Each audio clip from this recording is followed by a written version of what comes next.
BJP থেকে একটা পরিবর্তন যাত্রা বের করা আছে, কি বলবেন কতটা ইম্পর্টেন্ট এই মুহূর্তে এই পরিবর্তন যাত্রা? পরিবর্তন যাত্রা ইম্পর্টেন্ট না, এখানে দেখুন নারী সুরক্ষা তলানিতে, কর্মসংস্থান তলানিতে, আজকে চাকরি তলানিতে, আজকে শিক্ষিত বেকাররা মানে বলতে খারাপ লাগে ওদেরকে ফুড ডেলিভারি করতে হয় বাড়ি বাড়ি গিয়ে।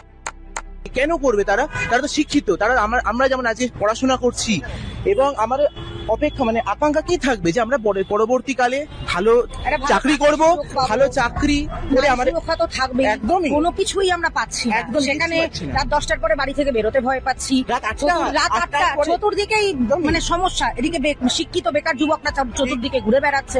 তো এখানে আমাদের সুরক্ষাটা কোথায়? কিছুই তো নেই, কর্মসংস্থান নেই। তো সেই কারণেই আজকে আমরা মানে মনে প্রাণে পরিবর্তনটা চাইছি যে হোক। ঠিক, পরিবর্তনটা মানুষের মধ্যে কতটা প্রভাব ফেলবে? মানুষের মধ্যে পরিবর্তন তো ফেলবে। একটা দেখুন, সবাই চাইছে একটা পরিবর্তন আসুক।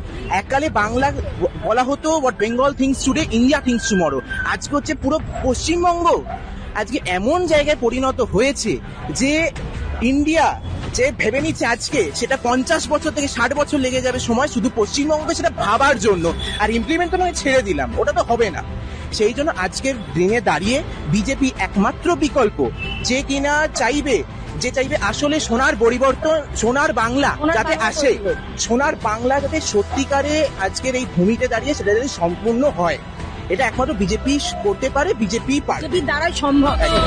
বিজেপির হাতে হোক বাংলায় পরিবর্তন যাত্রা। পরিবর্তনের লক্ষ্যে দলে দলে যোগ দিন। পাল্টানো দরকার, চাই বিজেপি সরকার।